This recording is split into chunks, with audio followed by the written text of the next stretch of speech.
Welcome to another exciting episode of At the Supply Chain Lab. Today we have a very interesting guest, Godfrey Masindi, and he will be talking to us about public sector supply chain management governance. Godfrey, thank you so much for joining us. Thank you. So I think just to kick off, for those that don't know you, if you could just introduce yourself, tell us a little bit about yourself, your journey, and how you ended up in the space that you're in now.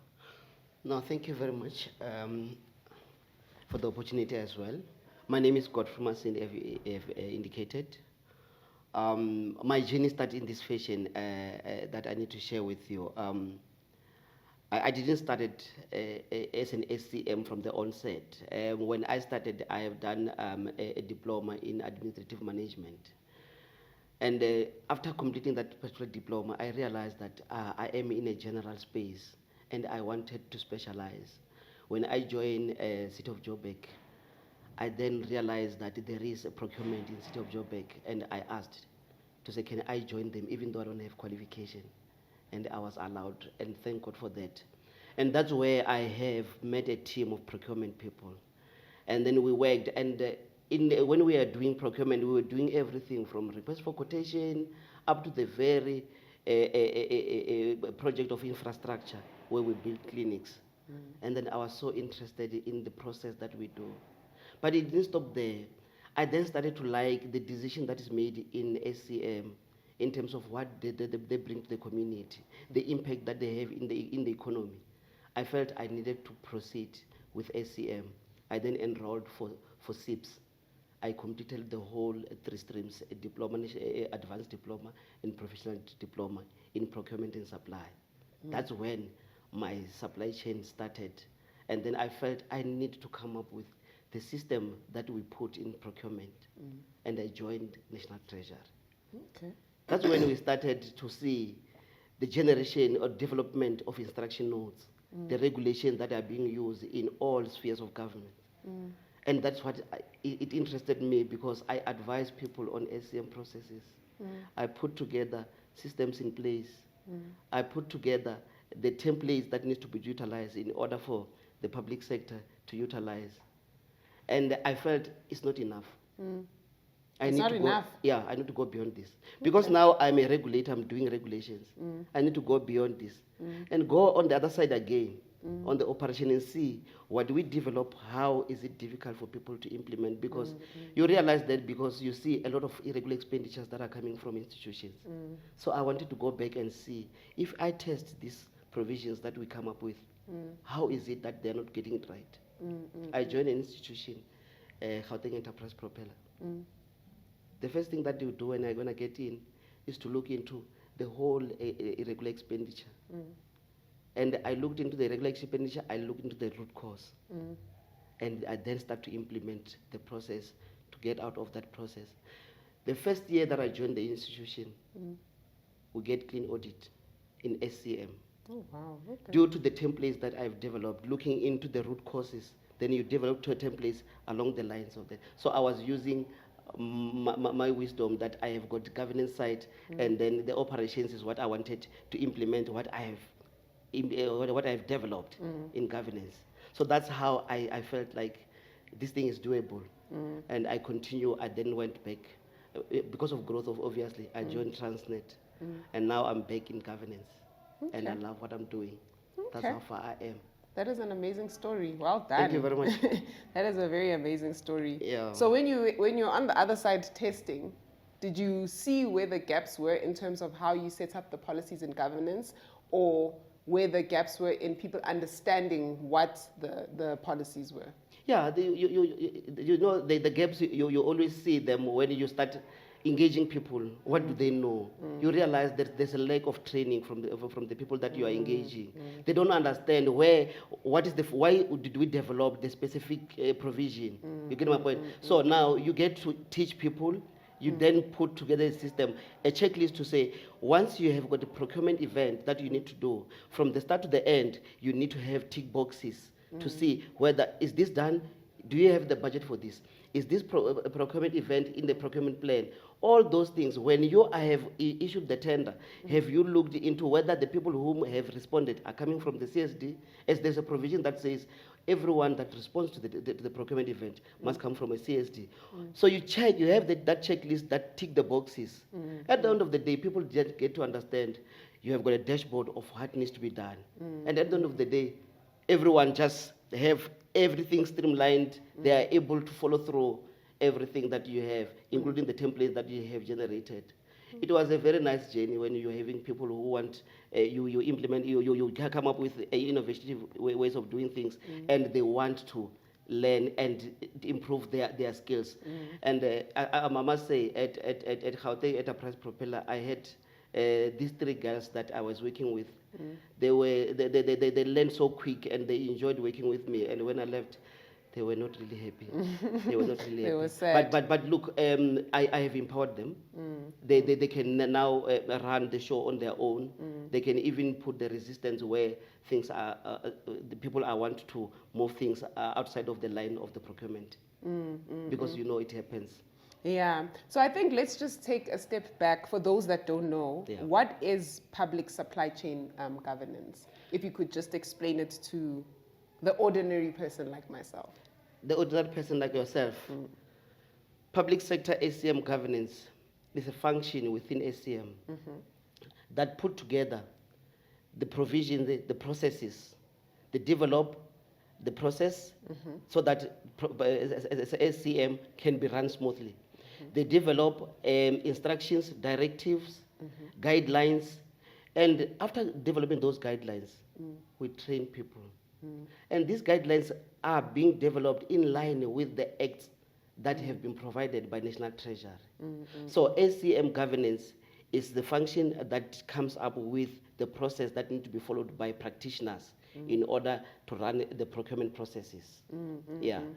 So what are the core pillars of the SCM governance? If you could just take us through, like, what are some of the core pillars, some of the core pillars that are important for people to know? Yeah. So maybe let's take it a step back to say, where does procurement start from? Section 217 of the Constitution gives effect to procurement. It then says, or it mandates state-owned companies or departments to say whenever you are contracting with government pairs, you need to do this in a fair manner. It must be equitable. There must be transparency, cost-effective, and competition. That's where it all stems from. So those are the pillars. But beyond that, we need now to look into, for us to be able to achieve the transparency, the accountability, we need now to look beyond that, and then we create internal control, robust internal controls, which means you need to have gatekeepers. You need to have, in the whole process, you need to have a risk-based approach, which means you need to look into the risks that you are faced with when you are busy doing this procurement. So those are the pillars, and over and above these pillars of internal control and also the risk base, you need to have a clear delegation of authority so that you know who's supposed to approve what, at which stage. So all those things, when you have put together, you will be able to get this particular procurement process outcome that we desire. That is, those are the pillars that I need to bring to you now. So you have got the first one that are stemming out from the Constitution, but over and above, beyond that, you need to have internal control processes. You need to have a clear delegation of authority, who does what, and you need also to look into the risk that is you are associated with. This risk must be put together so that you look into how do we mitigate these risks, and in order to achieve those 5 pillars that we've indicated that stems out from the Constitution. And how do you then balance compliance and service delivery, especially in the space that you work in, which is, I think, is a politically sensitive kind of context, right? Yeah. Maybe let me, before I answer that, you need to, in procurement or in supply chain, planning is the core, you know. Now, in balancing this political and the agency of the things that needs to be done, you need to streamline the frameworks that you have. Yeah, streamline the framework so that it can be efficient for you to achieve. In the efficiency, you need also to look into the compliant and then part of it. You can have all the frameworks that are efficient, but if you miss the compliant part of it, in public space, you are doomed because you need to have that compliant. Public sector SCM is highly regulated. It has got so many sets of prescripts that you need to adhere to in different occasions. But now, in order for you to, because even in this public sector SCM, you have got provisions that allows you to even do something that is not in line with the open processes. That is allowed, but only when you have got reasonable or justifiable reasons. Like, for example, you can procure things outside of the procurement processes, which we call deviation or procurement by other means. You can do that depending on the agency that this particular transaction requires, and also having looked into the approvals that is there after you have justified the process that you want to undertake. But doesn't it create a lot more risk if people are allowed to circumvent the process? Doesn't it create a little bit of risk for, I guess, I don't know, procurement organizations within the government sector? Look, what I'm saying now is not a norm.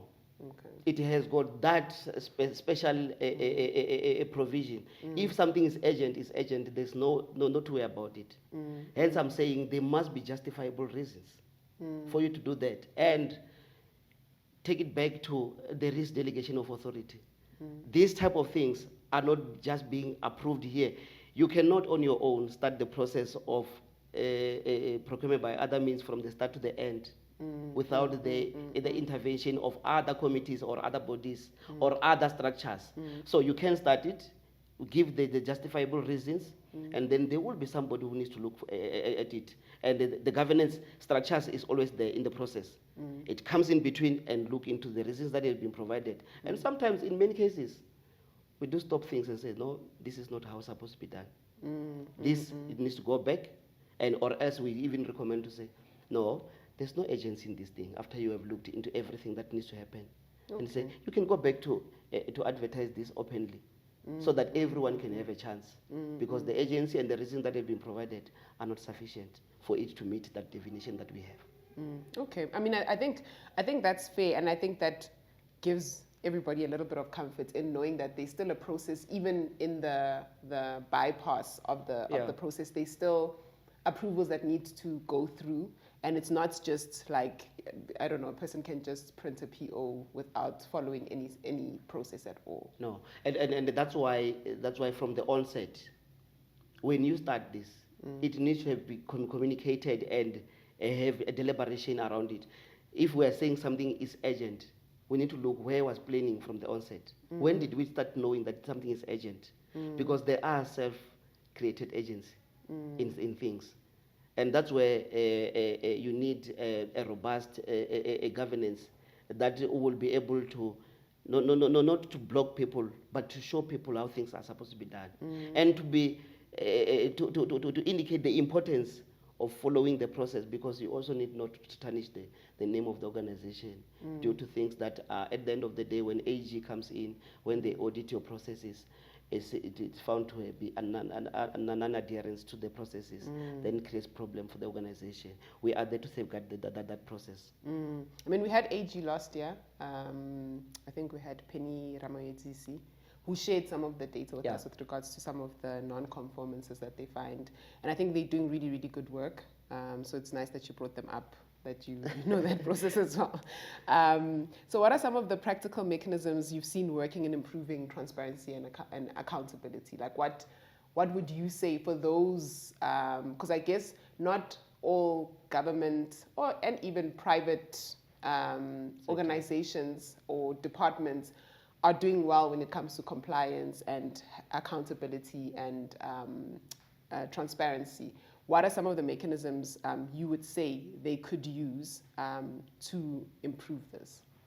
Well, let me just talk about what is happening at the moment in in a public sector space. and I will mention some few, but let me start with the one that I think it brings about transparency in the process. And we do advocate for this transparency. Now, if you look into the public space, we have got e-tender portals that have been regulated now. All government institutions needs to publish their tenders on the e-tender portals.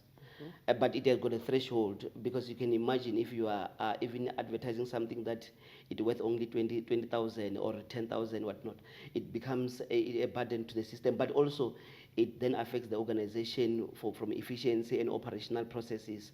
Now, we have got an open tender process where we advertised our tenders on National Treasury e-tender portal. But we also, all organs of state needs also to publish these tenders in their own portals. But before you get there, you need to have come up with the plan. That plan, it needs to be sent to National Treasury when you start the financial year, which is on the 31st of March every year. That plan, National Treasury consolidate the whole plan. Is it the plan for the year? Yeah, for the whole year. For the year, okay. For all institutions. Okay. And they publish that plan. That is the first transparency. So if you are in business, you are able to look into that particular plan from e-tender portal and see which are business opportunities that you maybe is in your space that is going to be advertised by a specific institution. And you know the time, because that plan, it comes up with the time. Although those times sometimes they don't become realistic in implementation, and I'll talk to that as well, because there are other issues that come in the effect, and then they affect that particular plan. But all I'm saying is the first transparency that you will see, that plan is there. Now, when an institution wants to advertise a tender, they will advertise on the same platform where that plan is at the time that it has been indicated. You advertise, everyone will be, if you are what you want to do business, you will look into that advert. Is the tender that you play in, you will be able to register for it, and you tender for it. Once you have tendered or submitted your tender, most institutions, because the law says, you must then go and tell the public who has responded to this tender. The register will then get to be published on the very same platform. Now we know that everyone who has responded to the tender, including the price that you have put in that particular tender. And then the other process will come in the institution, where we'll do the evaluations, the whole process internally. The award, who are we going to give this after the outcome of the evaluations? It gets to be advertised on the e-tender portal. Okay. Now, you now can see what has happened. From the start, this was in the plan, this has been advertised, we know who has responded to the bid, we know who have been awarded the bid.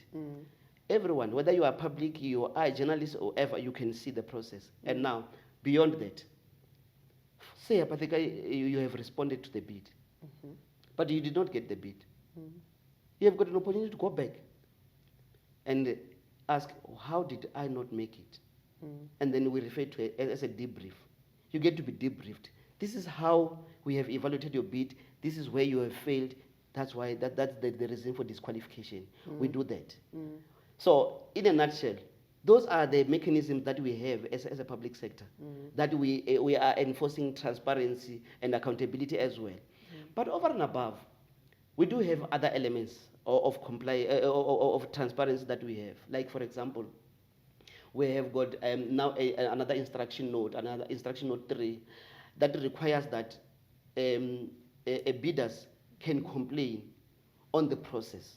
Okay. That when you have advertised a tender and there are material issues with it that affect that specific bidder, they can report to the advertising institution to say, we have seen this, this has got material irregularities in it, this thing must be stopped, and it comes to us. We investigate. And if the tender is open, we ask the owner of the tender to say, don't let this tender close until we finalize the investigation, so that we have got an opportunity to say we can even cancel the tender. Or else, if we know that there's no problem with the process that we have followed, the complaint itself is invalid, we then indicate that you can proceed. We will respond to the complainant because there's nothing wrong with it. Okay. So those are the transparency measures that we are having as public sector. Of course, you do have people who ignore these processes. But in a bigger scale of things, public sector is regulated. We are, by the virtue of the regulations, supposed to do open tenders and fulfill that transparency. Yeah, and I like how you brought up that some people ignore the process, right? So I think you've given us a good understanding or a good overview of the systems. I think now let's just talk a little bit about ethical leadership and the role that it plays in SCM, in the public sector. What are your views on ethical leadership? What role does it play and why is it important? So, ethical leadership, for me, I say is central. You know, if you have got a leader, in fact, let me just start this way. A leader must just set a tone of ethical behavior, because you need to lead who's supposed to follow you. And if you're not ethical, unfortunately, the adverse of this is that there will be all these negativities that we are seeing now. The fraudulent activities, the corruption, mismanagement of funds. That's what we're going to see. So if you have got a leader who's ethical, which means they will set a tone, they will create a safe environment. Everyone is bound to follow. Take it home. If you have got a parent who's saying, we don't come home after a specific time, and then you then see them coming beyond the time that they've set, obviously it will affect your integrity or your thinking as well. How true is this? How are we supposed to follow something that these people themselves they're not following? follow? Yeah, that's true. Obviously, you can sometimes say, I'm not going to follow this, but you give reasons. And those reasons will come before, so that it's known that, no, you will come late because of whatever that is happening. All I'm saying is, we have got sets of rules in SCM. These rules, it needs a leader who will set a tone to say, these are the standards that we need to run with, and we need to follow them. Once you have got that leader, all of us will follow. By the way, the ethical behavior, sometimes it's not something that you then go to school for. It's not something that you can... It's either you are ethical or you are not ethical. You can learn to be ethical. Exactly. Yeah. Exactly. So, but the fact of the matter is, if you are in this space of SCM, you need to be ethical, so that you can gain the public trust, and then you bring value that is needed in the public and also in the service delivery. So we need more of ethical leaders in SCM space more especially, so that we are able to regain the trust from the public. Unfortunately, at this point in time, we do have information that are being shared that unethical, but in other instances, we don't even have evidence of things that have been said. And unfortunately, due to lack of knowledge, we take things that they are saying to us. Like, for example, I just want to give you a typical example. You know, when you hear of irregular expenditure being put on a newspaper or on a headline, all of us, we feel like, or most of the people feel like, oh no, the money has been stolen here, money has been chowed and whatnot. Because of we lack knowledge. In some instances, I'm not promoting that irregular expenditure is correct, because irregular expenditure is the expenditure that has been incurred while you have violated the process or have violated the provisions. But in most instances, you will find that it was a mere signature that was not there in the process by the delegated authority. It landed us in a regular expenditure. It does not necessarily mean the service or goods that were supposed were not achieved. It was achieved. So we also need to balance these things in terms of knowledge and knowledge sharing and educating our public space as well. So I think I wanted to put that one just by the way.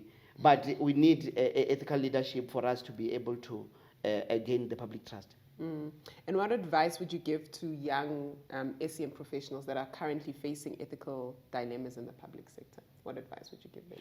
So, you will wish this was live, because my view is this. in your career, you might miss opportunity, and you can regain them. Your opportunity in your career, you might miss opportunity now, and you regain them. But if you miss an opportunity of integrity and ethics, you are unable to come back. So what I want somebody who is having this dilemma, I'm just in my head thinking, you have got undue influence that you are facing in a public space. Maybe your boss is asking you to do something that is not ethical. One of the things that people need to start is to have courage. You need to have courage to talk about it, to request something in writing, to request and to indicate your discomfort in something. And not in a manner that you seem to be disrespectful. You need to put across what is supposed to be against what you are being given, that is giving you the sleepless night. I like something that is happening, or if it will happen in the new Procurement Act. And also in the current space, we do have, if you're having problems, you can report things, you can even report anonymously and whatnot.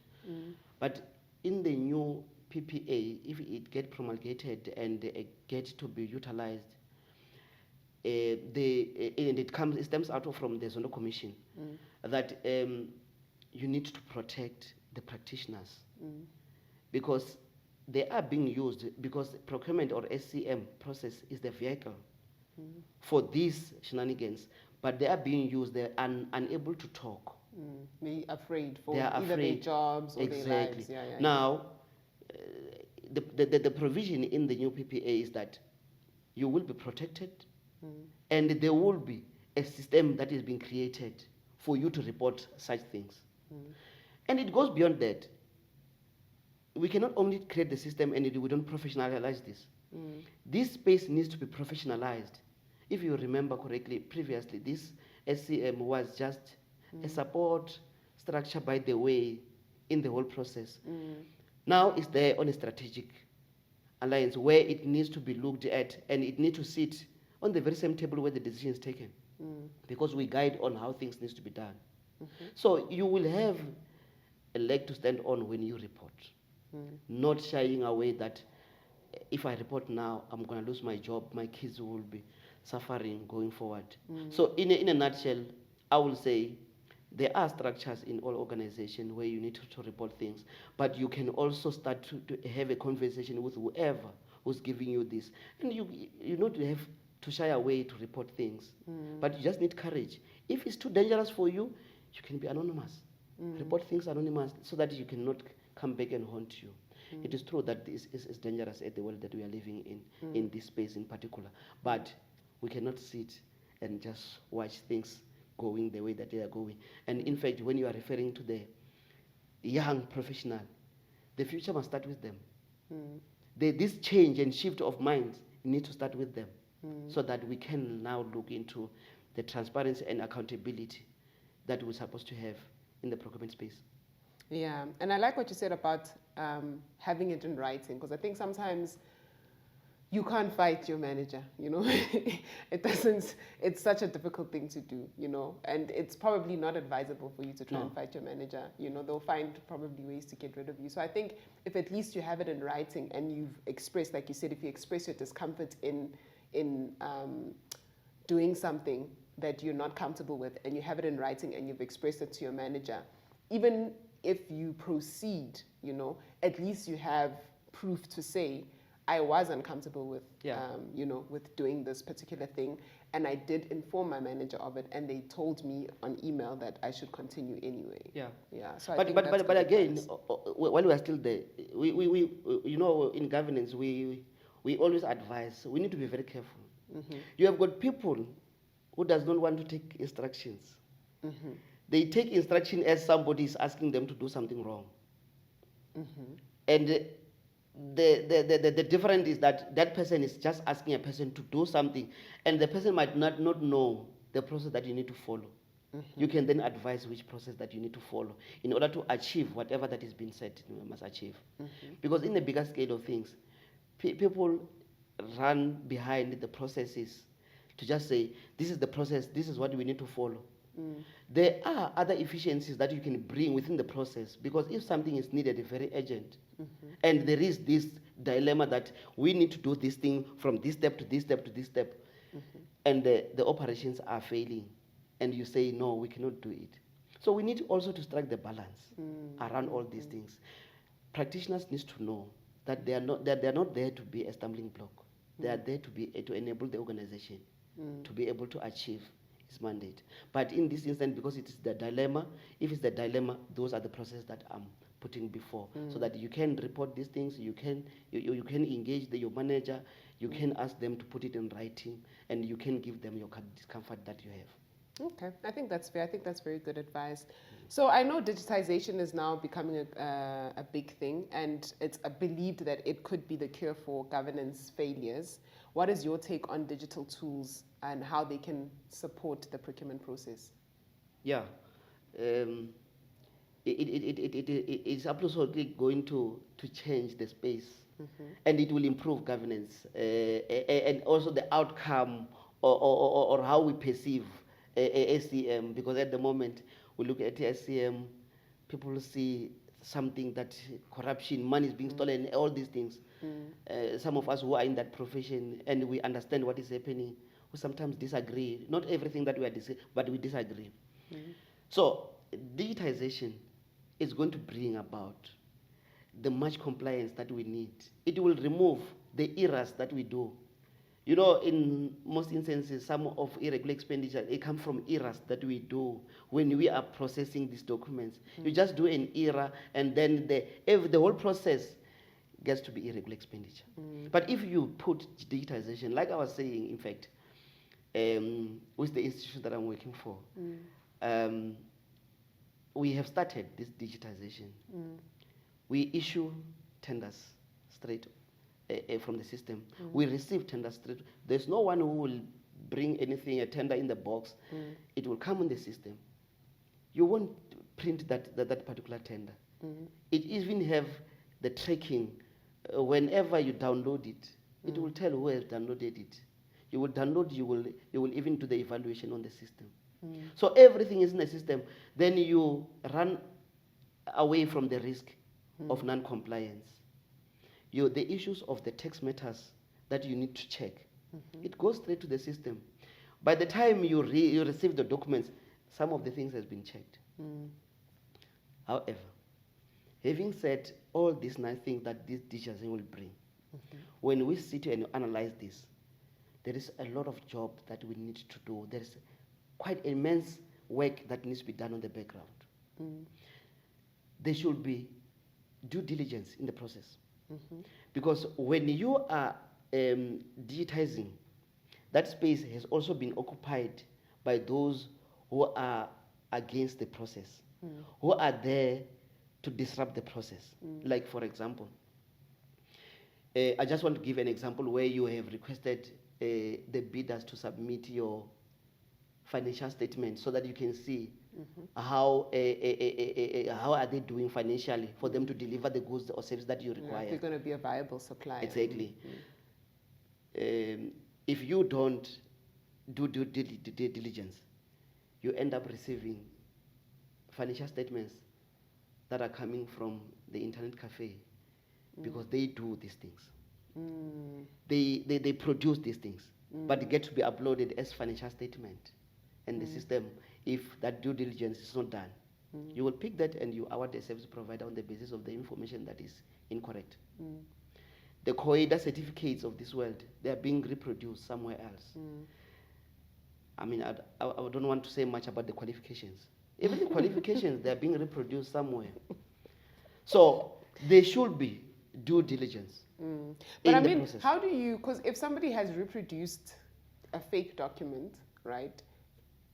And maybe let's not even call it a fake document, because they probably get the document from, the actual entity, right? If somebody gives you a UJ certificate and it has all the necessary things for you to check that this is a real certificate, you wouldn't know any better, right? You would process that application based on the information that you have at hand.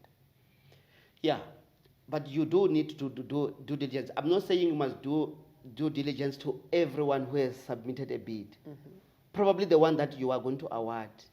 I mean, it's important, more especially when you look into the magnitude of the work that needs to be done. It is important for us to satisfy ourselves to say, yes, we have got everything in order. Imagine if you have awarded that and this person used a fake document from UJ. You did not go back to UJ and ask UJ, do you know this particular qualification of this person? You didn't do that, AG comes and picks it up. It's a billion tender, and then all of that is supposed to be irregular expenditure. All I'm saying, due diligence must be done. There will be those things that sometimes even after due diligence, you still don't find all these things.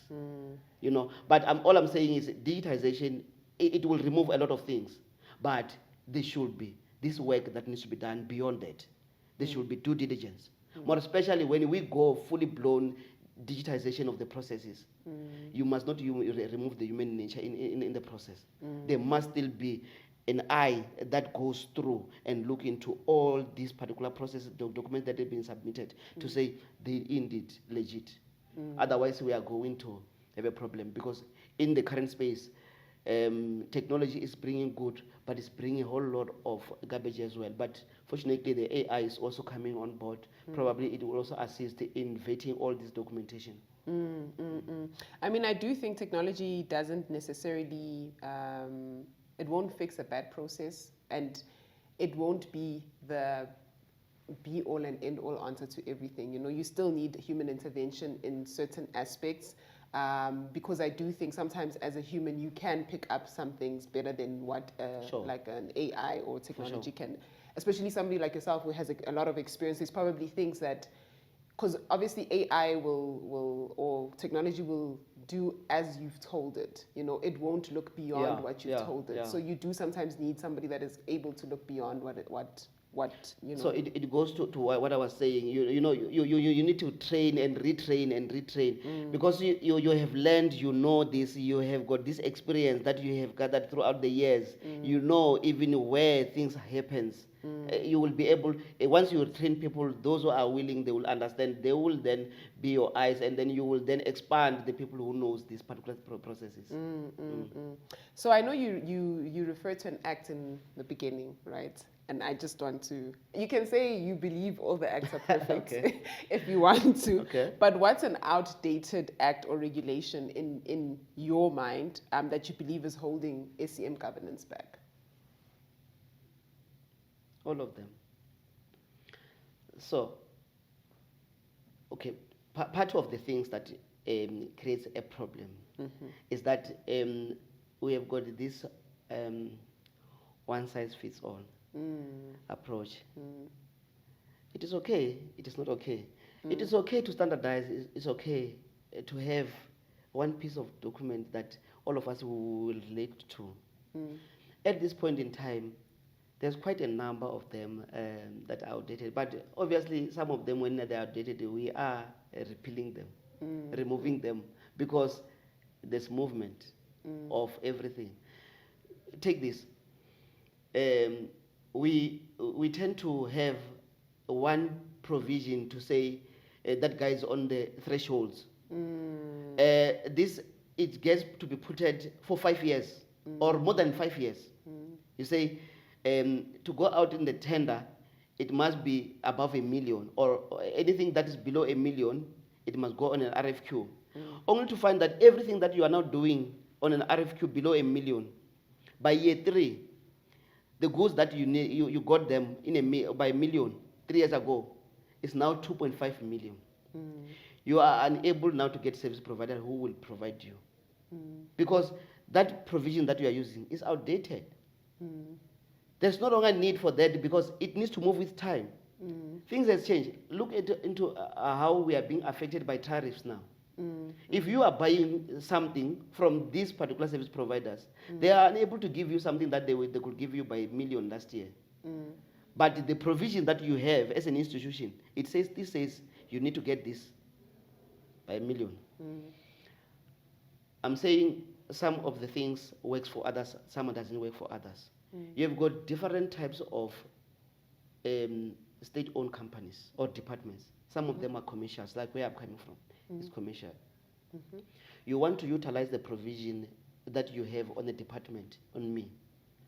I am unable to compete with my competitors because I'm a company. I need to beat other companies in the process. So there is a need for us to standardize things, but there are those exceptions that needs to have.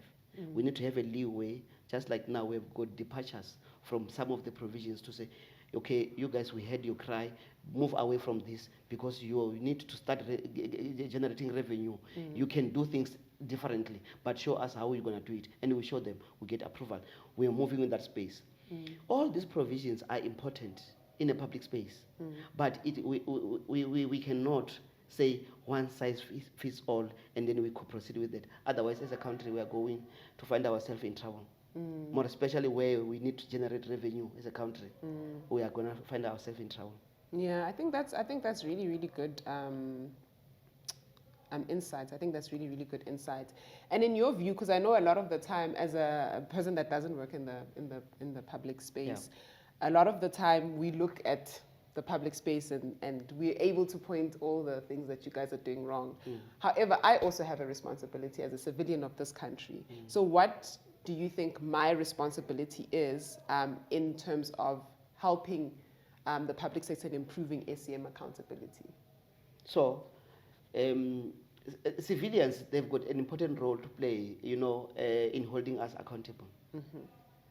Remember, when we are in a public space, in a public sector space, we are using their resources, and we need to be accountable. So, civil servants, civil society, are our watchdog, and we need to take them as partners. They need to be part of the process. They need to be able to come and ask, what is happening? You need to report things that you see wrong. But the problem that we are also having is that public sector wants to be the people who are playing in the space of the procurement. It cannot work. They need to be watchdogs, they need to be partners, but they cannot come and influence the process. Because the process has been designed and we have been given the accountability of that process. Many a times I keep on saying there was a process that one province wanted to undertake, where they wanted the tender process to be done openly. The public comes in and needs to come in and comment. Can you imagine how long it will take for us to complete a transaction? Because not everyone who will be in there will be in favor of anything. And some of them not because they don't understand the process, maybe just because they don't want whoever that this thing is going to. That's where the problem will be. They just need to hold us accountable. And they need to play their role. They need not to shy away. They let them not talk from far. Because in public space, there's no one who will chase you away when you want to know the information. You have got the right to get that information. You have got the right to ask questions. And the decision that we have reached, you have got the right to know how we related to that decision. So, public society needs to take their space. Okay, I think that's fair. And then if we look ahead to 2030, what are some of your predictions for public procurement governance? Are we on track to, with regards to that? Yeah. With regards to whatever your predictions are? We are on track. Okay. We are on track. In fact, when I look at 2030, I see most, or if not all, public sector space or institutions digitized. Okay. It is going to be a big thing.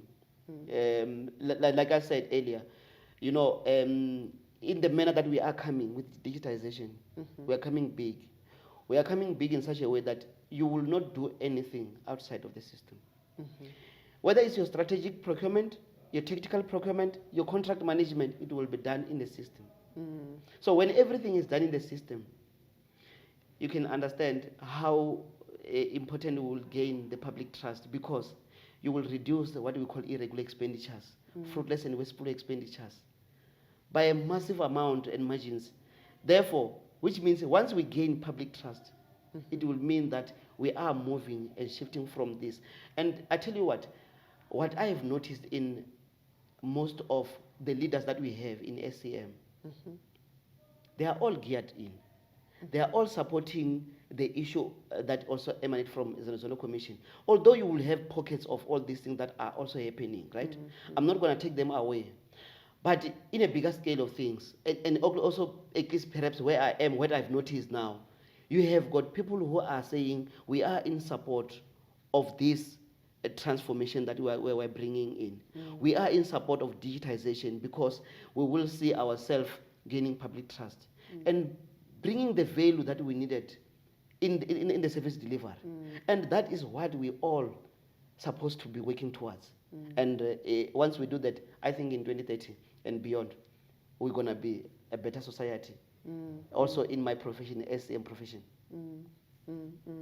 And what do you think, what one big reform do you think South Africa or the continent needs to prioritize in the next 5 years? Look, in South Africa in particular,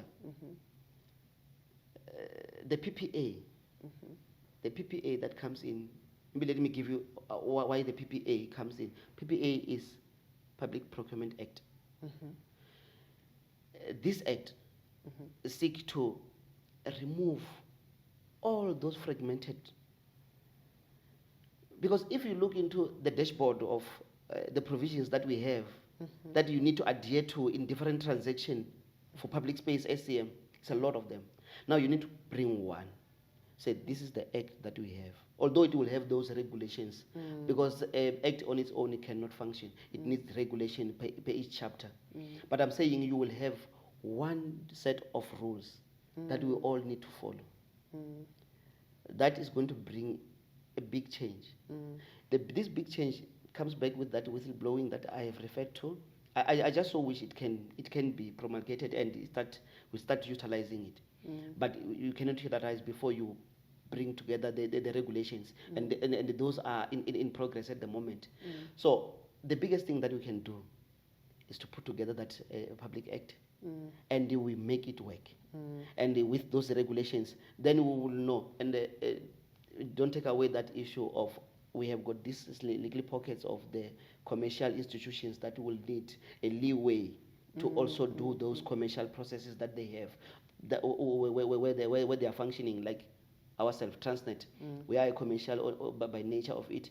We will have to find a way where we are incorporated in the bigger picture, where there is a provision that only talks to us. Because you will remember, you have got different schedules in the public space. You have got Schedule 3A, 3B, and we are Schedule 2. In Schedule 2, most of us, we are revenue generations who will need a leeway. But you don't give us a leeway in the whole process. There's only those pockets that perhaps they are bringing there, or they hinder us from achieving those objectives that we have as an organization. So I think that is how far I see. In 5 years, we bring this PPA in force. We remove all these fragmented provisions. I think we will be the better organization, the better state. So if you could give our listeners one key lesson from our conversation, like what is the one thing that you want everybody to kind of remember from this conversation, or that you want them to take away? Yeah. Okay. I think the listeners need to understand this. That governance, or SCM governance, is not a barrier to the process. It is an enabler. It also gives us guidance. SCM governance gives us processes that we need to follow, processes that needs to ensure compliance, and process that can make us to be efficient in the work that we are doing. You need to take it that way. If you think it's a barrier, that's where you are missing it first, because you need to understand why is it there, what it seeks to achieve. It needs to streamline the processes, it needs to make sure that there's efficiency, but there's also compliance at the end of the day. That is what I want the audience to take.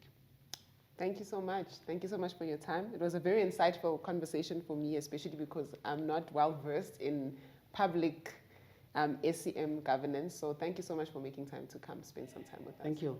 Thank you. Thanks.